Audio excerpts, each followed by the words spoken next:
이태리 밀라노의 산타마리아 델레그라지에라는 성당에는 가로 8m 80, 세로 4m 60 크기의 거대한 벽화 한 점이 걸려져 있습니다. 1498년에 완성된 이 그림을 보기 위해서 전 세계에서 사람들이 밀라노를 찾습니다. 체나꼴로라고 불리는 레오나르도 다빈치의 최후의 만찬입니다. 우리는 책을 통해서 또 여러 사진들을 통해서 이 그림을 익숙히 잘 보아 왔습니다. 이 만찬은 예수님과 제자들에게 있어서는 최후의 만찬이었지만 이 만찬은 유월절 만찬이었습니다. 늘 절기에 따라 실행되어진 그런 만찬이지요. 이 최후의 만찬의 배경이 되는 사건이 바로 우리가 지금 대하고 있는 요한복음 13장의 이 내용입니다. 3절 말씀을 보시면 저녁 먹는 중 예수는 아버지께서 모든 것을 자기 손에 맡기신 것과 또 자기가 하나님께로부터 오셨다가 하나님께로 돌아가실 것을 아시고 제자들과 함께 유월절 만찬을 최후의 만찬으로 지금 나누고 계시는 겁니다. 그런데 이 만찬을 나누시는 중에 주님이 갑자기 일어나 허리에 수건을 두르고 대야에 물을 떠와 제자들 앞에 무릎을 꿇고 앉아서 제자들의 발을 씻기십니다. 여러분, 이 상황을 한번 상상해 보십시오. 제자들이 얼마나 당황스러웠겠습니까? 베드로 차례가 됐습니다. 그때 베드로가 이렇게 이야기합니다. 6절 말씀을 보면 시몬 베드로에게 이르시니 베드로가 이르되 주여 주께서 내 발을 씻으시나이까. 베드로 차례가 됐어요. 그러니까 베드로가 완강하게 거부합니다. 어떻게 선생님이 제 발을 씻으실 수 있습니까? 충분히 당황스러웠을 것입니다. 우리가 이런 상황을 만나도 그렇지 않았겠어요? 그때 주님은 7절 말씀에서 이렇게 말씀을 하세요. 예수께서 대답하여 이르시되 내가 하는 것을 네가 지금은 알지 못하나 이후에는 알리라. 무슨 이야기입니까?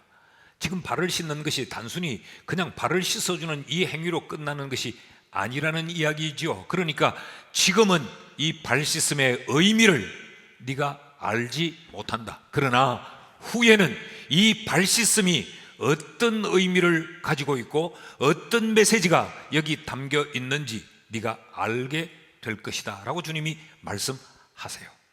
도대체 그 의미가 무엇일까? 식사를 하던 중에 갑자기 일어나서 주님이 제자들의 발을 씻기셨다면 이 일은 분명히 그렇게 간단한 일은 아닐 텐데 그만큼 중요한 의미를 담고 있다는 것 아니겠습니까? 그 의미가 뭘까? 무슨 의미를 담고 계시기에 주님은 지금은 알 수 없지만 이후에는 알게 될 것이다 라고 말씀을 하는 것일까? 오늘 이런 질문으로부터 오늘 본문의 말씀을 살피려고 합니다. 어떤 의미를 담고 있을까? 그 첫째는 자신을 살피는 것이 대단히 중요하고 필요하다고 하는 메시지를 담고 있습니다. 예수님이 제자들의 발을 씻긴 이 발 씻음의 내용을 우리가 잘 이해하기 위해서는 그 당시에 유대인들의 식사 습관, 식사의 관습을 우리가 좀 이해해야 합니다. 우리가 그림으로 봤는데 사진으로 볼 때 아주 직사각형의 탁자 위에 제자들이 한편으로 주님을 중심으로 해서 나란히 앉아있는 그림을 봤어요. 그러나 이것은 그림을 그리기 위해 그려진 것이지 여러분 식사는 이렇게 하는 것이지 아니죠. 앉으면 마주보고 앉든지 그렇게 해야 되지 한편으로만 쭉 앉아서 밥을 먹지는 않지요. 이 그림이 그 당시에 식사의 관습과는 조금 어울리지 않습니다.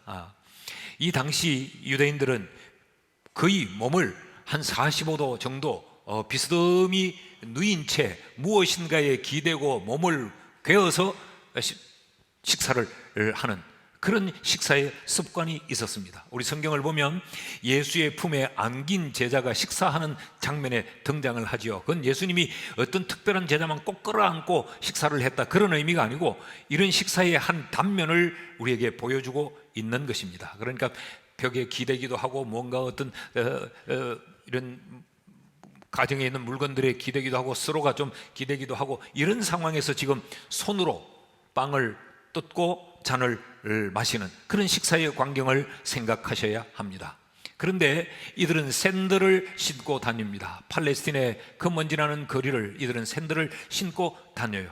그런 모습으로 이들이 지금 식사를 함께 해야 합니다. 그러니까 이 식사의 관습 중에 반드시 지켜야 될 것 하나가 뭐냐? 그것은 손과 발을 닦는 것입니다. 음식을 손으로 빵을 뜯어먹고 또 그 먼지나는 이 발로 서로의 발들이 엉키고 서로를 마주보는 이런 상황에서 식사를 나누어야 되니까 반드시 발을 닦아야 돼요. 그래서 집에 손님을 식사의 자리에 초청하게 되면 주인은 물을 준비해야 되고 주인은 그 집에 초대되어 온 사람들의 발을 닦아주는 것이 식사의 관습 중에 아주 중요한 일이었습니다. 자, 그런데 지금 만찬의 자리에 둘러 앉아 있는 이 제자들은 발을 씻지 않았습니다. 그리고 식탁에 둘러 앉아 지금 만찬을 나누고 있습니다. 예수님이 일어나 그들의 발을 씻긴 것을 보면 이들은 발을 씻지 않았음을 우리가 알 수 있지요. 예수님을 중심으로 해서 최소한 13명이 그 식탁에 둘러 앉았는데 그 누구도 발을 씻은 사람이 없고 발을 씻어주는 사람도 없었으며 그들 스스로도 발 씻음에 대하여서 생각을 하고 있지 않았다는 이야기입니다. 왜 그랬을까? 이 질문을 던지면 우리가 첫 번째 성경이 우리에게 주려는 메시지를 얻을 수가 있어요. 왜 그랬을까? 여러분, 이때의 장면을 조금 더 깊이 들여다보고 주목해 봅시다. 요한복음에 기록된 이 사건은 마태복음, 마가복음, 누가복음에도 동이 이 사건을 기록하고 있는데 마태복음에는 훨씬 더 세밀하게 기록을 해놓고 있습니다. 이때 누가복음 22장이 바로 이렇게 만찬을 나누는 그 장면인데 22장 14절에서 15절 말씀을 보면 때가 이르매 예수께서 사도들과 함께 앉으사 이르시되 내가 고난을 받기 전에 너희와 함께 이 유월절 먹기를 원하고 원하였노라. 그러니까 주님은 지금 이 만찬을 굉장히 이 관심을 두신 거였죠. 그래서 제자들과 함께 마지막 만찬을 먹기를 주님은 아주 간절하게 원했어요. 그런데 그 만찬을 자리에서 주님은 무엇을 밝히느냐? 한 가지 중요한 사실을 밝히지요. 내가 고난받는다라는 것입니다. 예수님은 자신의 십자가의 사건을 그 제자들에게 언급을 하면서 내가 이제 죽음이 코앞에 왔기에 너희들과 다시 이런 식탁을 나눌 수 없어. 그러니까 오늘 이 시간이 마지막이야. 나는 그래서 이것이 굉장히 소중한 시간이라고 생각해 라고 하는 것이 최후의 만찬의 그 분위기였습니다. 자, 주님은 굉장히 심각하게 그 만찬을 대하고 계시고 그 만찬의 자리가 결코 가벼울 수 없는 자리였어요. 그런데 그 이후 몇 절을 지나가면 누가복음 22장 24절에는 이런 사건을 기록하고 있습니다. 또 그들 사이에 그중 누가 크냐 하는 다툼이 난지라. 14절 15절에서 주님이 나는 이제 죽을 거야. 그래서 너희들과 이런 식탁을 다시 할 수가 없어. 이게 마지막 만찬이야. 그러고 계시는데 그 넘어 9절을 넘어가니까 이들에게 어떤 일들이 일어납니까? 누가 크냐라고 하는 다툼이 일어나고 있었다. 여기서 이들의 관심이 무엇에 있는가를 알 수 있습니다. 그들은 예수님에 대하여 관심이 없었습니다. 예수님의 돌아가심, 예수님의 죽음에 대해서도 이들은 관심이 없었습니다. 그리고 다시 할 수 없는 그 마지막 만찬에 또 이들은 깊이 관심을 두지 않았습니다. 오직 이들은 자신들의 육체의 욕심을 채우는 일에만 관심이 있었던 거죠. 누가 크냐? 누가 더 높으냐? 제자들은 지금 육체의 욕망에 포로가 되어 있어서 예수님에게도 관심을 두지 않았고 예수님의 죽으심에도 관심을 두지 않았고 그 식사에 발을 닦고 손을 닦아야 하는 일에도 이들은 관심이 없었던 것입니다. 이런 육체의 욕망의 절정을 이룬 제자가 가룟 유다였습니다. 마태복음 26장에는 이런 기록이 있습니다. 14절에서 16절 말씀을 보면 그때에 12 중에 하나인 가룟 유다라 하는 자가 대제사장들에게 가서 말하되 내가 예수를 너희에게 넘겨주리니 제자가 선생을 팔아먹습니다. 얼마를 내게 주려려 하느냐? 그들이 은 30을 달아주거늘 그가 그때부터 예수를 넘겨줄 기회를 찾더라. 지금 이 식탁에 둘러앉은 제자 중 하나 가룟 유다는 어떻게 하면 예수를 쉽게 그들에게 넘겨줄까? 어떻게 하면 그 약속된 은 30을 내가 그대로 집어삼킬 수 있을까? 오직 자신의 육체의 욕망에 대한 관심 외에는 아무것도 관심을 두지 않았어요. 그래서 그들은 발 씻는 것을 잊고 말았습니다. 자, 그러니까 그 만찬의 자리에 둘러앉은 이들을 보십시오. 이들은 발도 씻지 않았어요. 손도 닦지 않았어요. 그들은 육체가 더러워져 있었습니다. 육체만 더러워져 있었던 것이 아니고 그들은 정신도 영혼도 더러워져 있었습니다. 예수를 팔아넘기려고 하는, 신앙인이 하지 말아야 될 더럽혀짐, 제자가 갖지 말아야 될 더럽혀짐이 이들의 상태였습니다. 그렇게 더러워져 있음에도 불구하고 이들은 씻을 생각조차 하지 않는 거지요. 몸이 더러워져 있는데도, 그들의 마음이 더러워져 있는데도. 그래서 주님은 식사를 하다 말고 너희가 씻어야 되는 존재들이야 라고 하는 사실을 그들에게 가르치고 있는 것입니다. 그래서 먹는 것보다 먼저 너희들의 더럽혀진 것을 봐야 되고 그 더럽혀진 것을 인식해야 되고 그 더럽혀진 것을 씻어야 돼 라고 하는 것이 발 씻음의 의미입니다. 여러분, 혹시 그때 그들이 지금 우리들이 아닙니까? 우리는 오늘 예배의 자리에 있습니다. 우리는 성도라는 이름을 가지고 있습니다. 우리는 하나님의 은혜와 복을 받고자 하는 열망이 우리에게 있습니다. 우리의 관심은 오직 이것뿐입니다. 예수에 대하여도 관심이 없고 내가 발 씻음이 필요하다는 사실에도 관심이 없고 내가 얼마나 더럽혀진 채로 있는지, 내 입이 더럽혀져 있고 내 손이, 내 눈이, 내 생각과 내 마음이, 내 육체가, 내 삶 전체가 더럽혀져 있음에도 불구하고 우리는 나의 더럽혀짐을 살펴볼 생각은 추호도 없습니다. 오직 내 육체의 욕심만 채우면 돼. 오늘 예배의 자리에 나와 있는 우리가 혹 이러지 않을까요? 오늘 예배를 통해서 복받고 오늘 예배하면서 내 소원이 성취되고 내가 예배 잘 드림으로 내가 바라고 원하는 것을 얻고 잡으면 돼 라는 것이 우리에게 전부라고 한다면 여러분, 우리도 발을 씻어야 합니다. 우리 자신을 살펴보아야 하는 거지요. 현대 교회, 현대 그리스도인들은 발 씻음을 잊어가고 있습니다. 찬양할 때 손을 들고 기도할 때는 지금 하늘에서 천사가 내려오는 것처럼 하는데 자신을 살핌이 없어요. 뭔가 황홀경에 빠져들려고 하고 뭔가를 감각적으로 느끼려고 하고 사람들에게 내가 얼마나 신앙심이 깊은 사람인가를 보이는 데는 관심을 가지고 집중하지만 내가 얼마나 더럽혀져 있는가 자신을 살피는 발 씻음에는 관심이 없는 것. 이게 오늘 우리가 처하여 있는 우리의 상황일 수 있습니다. 그런데 기억하십시오. 예수님의 공생애의 첫 일성은 회개였다는 사실을.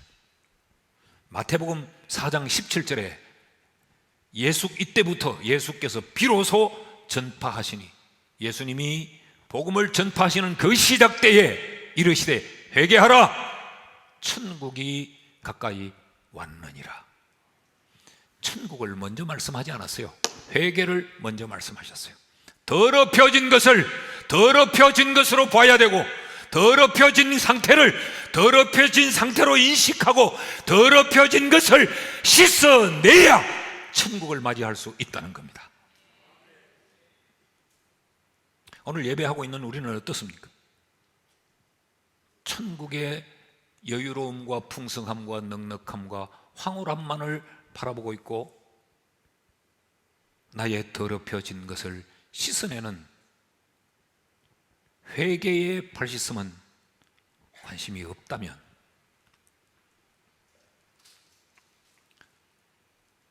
우리는 여기 매주일마다 내가 손가락으로 가르치고 매주일마다 우리가 반복하는 참된 그리스도인일 수는 없습니다.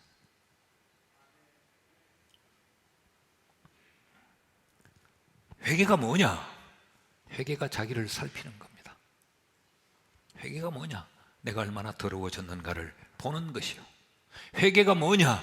그 더러워졌다는 것을 애통해하는 것이요. 회개가 뭐냐? 그 더러워진 것을 애통할 뿐만 아니라 씻어버리는 것, 그것이 바로 회개입니다. 여러분, 우리의 삶에 이런 회개가 반복되고 실천되고 있는지요?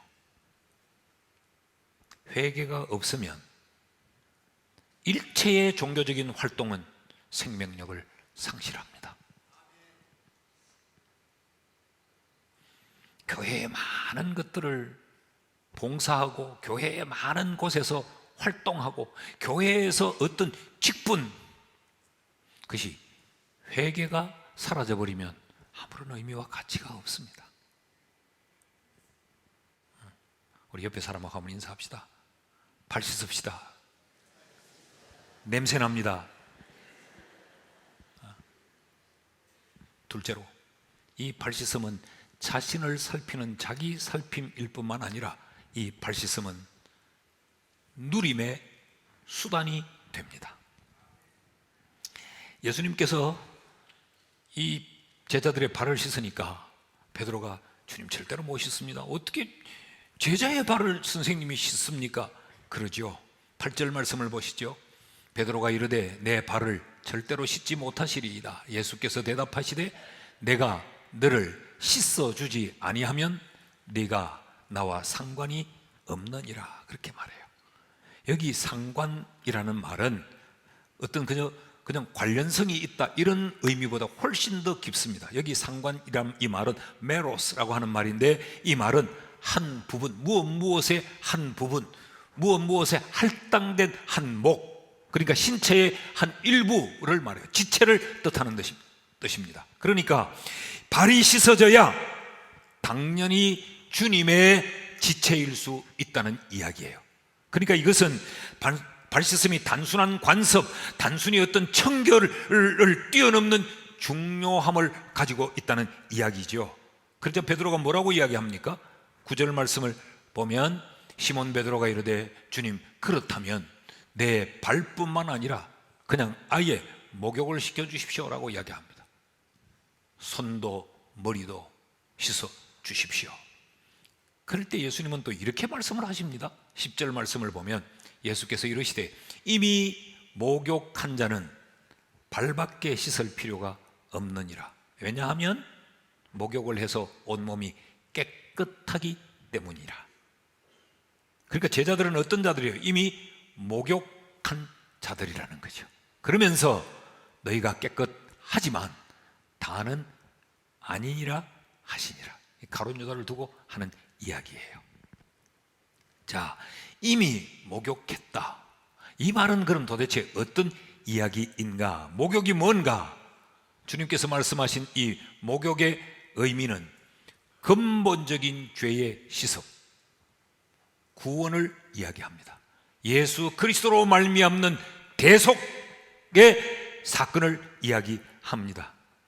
베드로전서 1장 18절과 19절 말씀을 보면 너희가 알거니와 너희 조상이 물려준 헛된 행실에서 대속함을 받은 것은 은이나 금같이 없어질 것으로 된 것이 아니요 오직 흠없고 점없는 어린 양 같은 그리스도의 보배로운 피로 된 것이니라.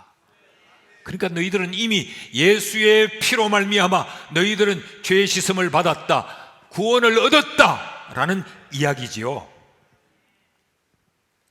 그런데 이것은 인간의 어떤 노력이나 예수의 피 외에 다른 것으로는 절대 불가능하다고 가르칩니다.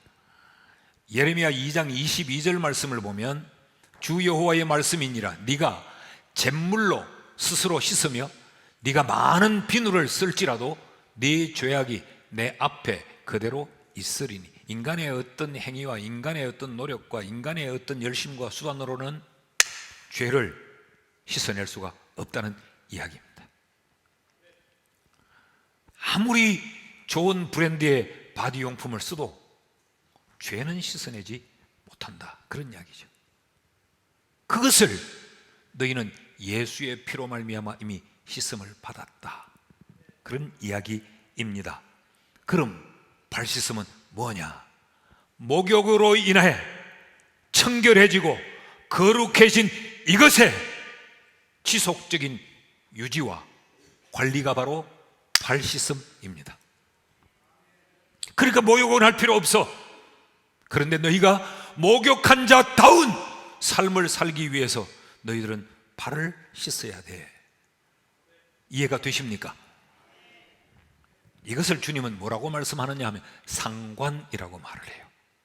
그러니까 발 씻음이 그리스도의, 예수 그리스도가 본체인데 그 그리스도의 한 부분, 지체가 된 자들에게 절대적으로 필요한 절대 필요라고 지금 말하고 있습니다. 자, 발 씻음이 이렇게 지체의 절대 필요라고 하면 이 발 씻음은 곧 지체가 본체를 온전히 누릴 수 있는 수단이 된다는 이야기입니다. 오늘 이 말씀이 여러분 신앙생활에 커다란 깨달음이 되었으면 좋겠습니다. 여러분, 발 씻음은 성도에게 당연한 행위입니다. 뿐만 아니라 우리가 예수를 누리고 천국을 누리고 하나님을 누리는 이 누림의 절대적인 수단이 바로 발 씻음입니다. 왜 천국이 오는데 왜 회개해야 되느냐? 회개하지 않으면 오는 천국이 나와 상관이 없어지는 거예요. 그럼 이 발 씻음은 어떻게 하는 것인가? 요한일서 1장 9절이 이렇게 가르칩니다. 우리가 우리 죄를 자백하면 그는 미쁘시고 의로우사 우리 죄를 사하시며 우리를 모든 불의에서 깨끗하게 하실 것이요. 발 씻음은 죄를 자백하는 겁니다. 이 자백이라고 하는 말은 인정과 쏟아냄, 고백, 이 두 가지의 의미를 담고 있습니다. 자백한다는 말은 내가 죄를 인정하기 때문에 자백하는 것이죠. 그런데 이것이 참 어렵습니다. 우리는 죄를 인정하지 않습니다. 설교를 수없이 들어도 자기의 더러움을 인정하지 않습니다. 끝까지 이유를 대고 변명을 하고 그렇습니다. 여러분, 공동묘지에 이유 없는 무덤이 없다는데 인정하지 않아요. 그러니까 자백하지도 않아요. 그러니까 교회를 아무리 다니고 아무리 이 종교적인 생활을 해도 누리지를 못하는 겁니다. 성경이 말하는 그 은혜의 부요함을 누리지 못하는 거죠. 그 다음 절 요한일서 1장 10절을 보면 만일에 우리가 범죄하지 아니하였다 하면, 인정하고 자백하지 아니하면 하나님을 거짓말하는 이로 만드는 것이요 또한 그의 말씀이 우리 속에 있지 아니하니라. 무슨 이야기입니까? 목욕의 경험이 없는 자라는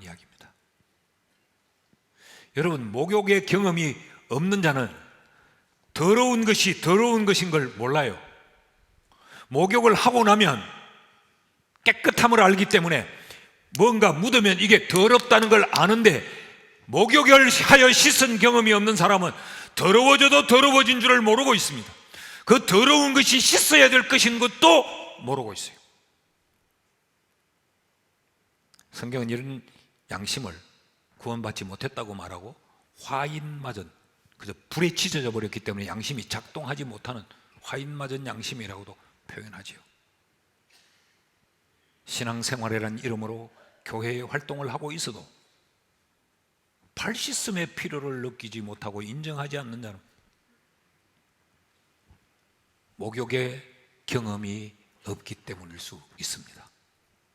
가룟 유다를 두고 뭐라고 말해요? 목욕의 경험이 없는 자라고 말하잖아요. 이미 너희는 목욕하여 다 깨끗한데 다는 아니다. 이 중에 한 놈은 목욕 안 한 놈이다. 그러니까 그런 엄청난 짓을 할 수 있다고 지금 성경이 말하고 있는 겁니다.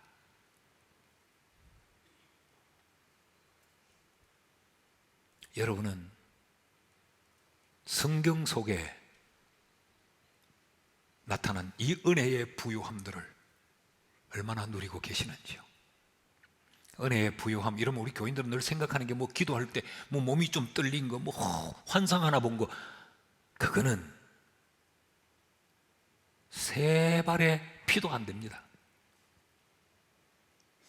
막 기도할 때 눈 감았는데 뭐가 보이는 거, 아니 눈 감아서 보이는 게 뭐 그리 대단해요? 눈 뜨고 보이는 게 더 대단하지. 눈 뜨고 살면서 내 삶 속에서 성경 속에 나타난 그 부요함과 풍요로움을 누려야 하지 않겠어요? 착각하지 않았으면 좋겠어요. 어떤 뭔가 어떤 체험 하나 가지고 그게 전부인 것처럼.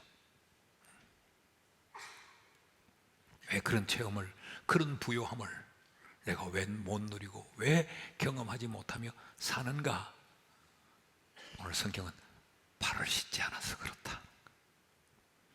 네가 죄를 인정하지 않아서 그렇다. 그 죄를 자백하지 않아서 그렇다. 그 죄를 씻어내지 않아서 그렇다 라고 지금 말하고 있는 거죠.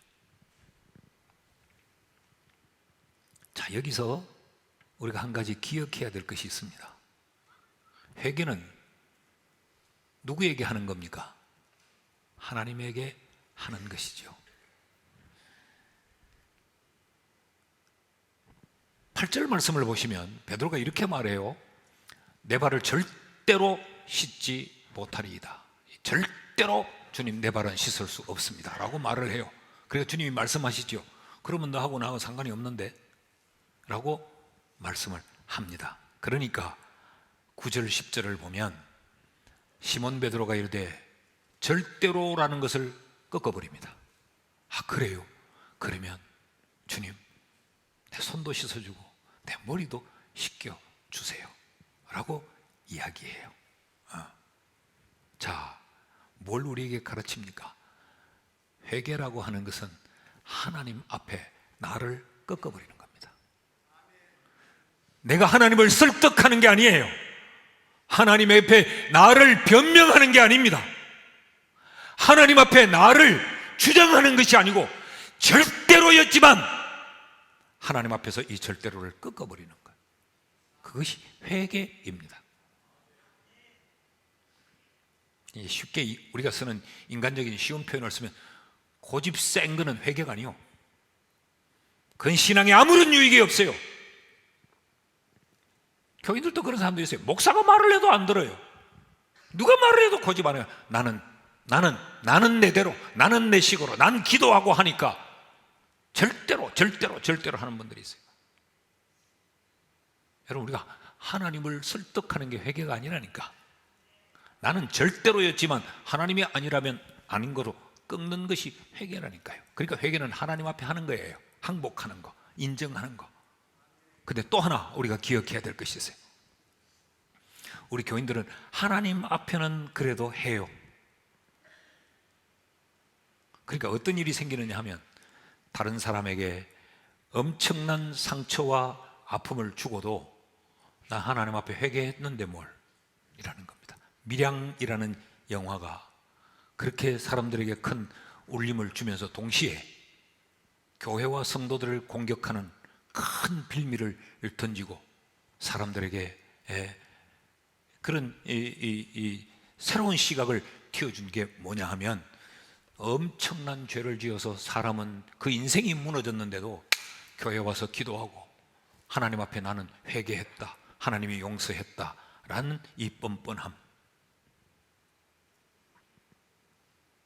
그러면 사람 죽이고 하나님 앞에 회개하고 그러면 다 됐나? 그게 성경이냐?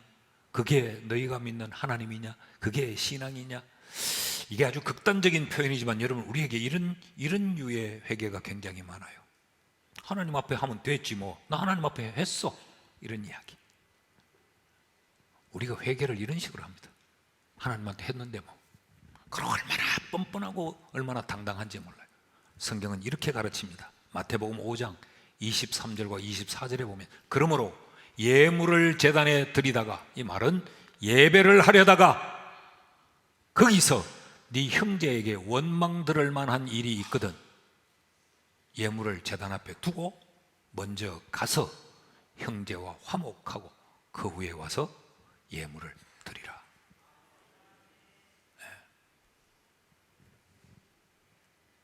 굉장히 의미 있는 이야기죠. 그 말은 형제의 자신의 이 발을 씻어야 예배가 예배다워질 수 있다는 거죠. 예배를 누릴 수 있다는 거죠. 예배를 통하여 부어지는 하나님의 은혜와 복을 맛볼 수 있다는 거죠. 이 발 씻음을 그냥 미루고 덮어두고 양말로 가려운 채 그러면 그 예배가 예배로 우리에게 경험되거나 누려질 수 없다는 이야기입니다. 사랑하는 여러분, 이런 의미에서 오늘 우리에겐 발 씻음이 대단히 중요합니다. 셋째로, 이 발 씻음의 또 하나의 의미는 또 다른 섬김입니다. 예수님께서 제자들의 발을 씻기신 그 이유가 제자들이 발을 씻어야 하기 때문에도 발을 씻어 줬지만, 예수님이 그들의 발을 씻어 준 것을 보고 그들도 다른 이의 발을 씻도록 하기 위해서 주님은 제자들의 발을 씻었어요. 보시겠습니까? 15절 말씀을 보십시오. 내가 너희에게 행한 것 같이 너희도 행하게 하려 하여 본을 보였노라. 내가 너희들의 발을 씻은 것처럼 너희들도 다른 이의 발을 씻어 주도록 내가 이 일을 했다. 그 앞절 14절 말씀을 보실까요? 내가 주와 또는 선생이 되어 너희 발을 씻었으니 너희도 서로 발을 씻어 주는 것이 옳으니라. 그러니까 발 씻음은 내 발을 씻는 데서 멈추는 것이 아니고 내 발을 씻을 뿐만 아니라 또 다른 누구에게인가 발을 씻어 줘야 한다라고 하는 것이 이 발 씻음의 의미예요. 그래서 오늘 말씀의 제목이 발 씻음과 발 씻김입니다. 여러분, 우리는 주님이 우리의 발을 씻어준 것처럼 우리도 누구의 발을 씻어줘야 합니다. 그것이 죄의 회개요, 깨달음이요, 용서요, 사함이요, 사람과의 화해라고 한다면 우리도 누군가와 화해해야 합니다. 우리도 누군가를 용서해야 합니다. 근데 우린 종종 이렇게 말하죠. 용서해야지, 맞지. 그런데 난 그 사람만은, 그 일만은 절대로 용서 못해. 내가 지금 이렇게 가만히 있는 것만 해도 내가 참는 거야. 이런 말들을 종종 해요. 목사님, 나는 절대로 잊을 수 없습니다. 나는 절대로 용서 못합니다. 내가 지금 가만히 있는 것만 해도 나는 그런 사람들을 만나면 와, 독하다, 무섭다 이런 생각이 드는 게 아니고 와, 불쌍하다, 참 불쌍하다. 네가 거기 종이 돼버렸잖아. 다 용서 못해. 절대로 잊을 수 없어. 내가 거기 묶여서 사는 겁니다. 평생을 내가 거기에 종이 되어서 사는 겁니다. 그걸 왜 몰라요? 씻어버리면 될 텐데, 씻겨줘버리면 될 텐데, 내 마음에서 그를 씻어주면 될 텐데. 그러니까 누군가의 발을 씻어준다고 하는 것은 누군가를 용서하는 겁니다. 누군가와 화해한다는 겁니다. 누군가를 발 씻음의 자리로 초대한다는 거예요. 내가 그의 발을 씻는다는 말은 그 사람을 발 씻음의 자리로 내가 초대한다는 거예요. 누가 어른입니까?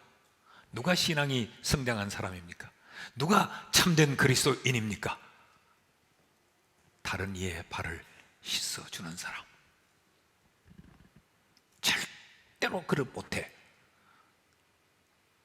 그게 어린 사람이야. 그게 미성숙한 사람입니다. 오늘 이 설교는 내가 씻어야 될 더러운 발이 무엇인지를 발견하는 것과 내가 씻어줘야 될 그 누구의 발이 누구인가를 인식하고 깨달아야 예배는 성공합니다. 그냥 목사님 말씀 잘 들었습니다로 끝나면 안 돼요. 내가 씻어야 될 발이 뭔가, 내 생각 속에 더럽혀져 있는 그것, 내 마음 속에 품어 있는 그 악함, 내 입술에, 내 눈에, 내 삶의 행위에 더럽혀진 그것, 그게 내가 씻어야 될 발이에요. 그걸 씻어내야 돼요. 그걸 씻어야 돼요. 그리고 내가 누군가를 용서하고 누군가의 발을 씻어줘야 돼요. 그 발이 누구의 발인지를 찾아야 됩니다. 아니, 그런데 대부분은 우리가 찾지 않아도 우리가 알고 있습니다. 이 설교를 듣는 순간, 그래, 그 사람 내가 발을 씻어줘야 되는구나, 우리가 다 알아요. 남편일 수 있어요, 아내일 수 있어요, 부모일 수 있고 자식일 수 있어요, 교회 안에 성도 간의 관계일 수도 있어요.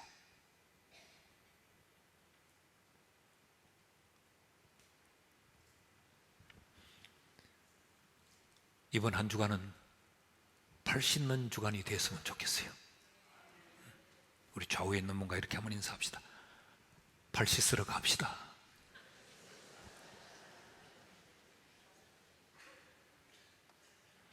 하라니까 왜 잘 안 해요? 이렇게 합시다. 그럼 발 씻읍시다. 냄새 납니다. 그렇게 하면 인사해요.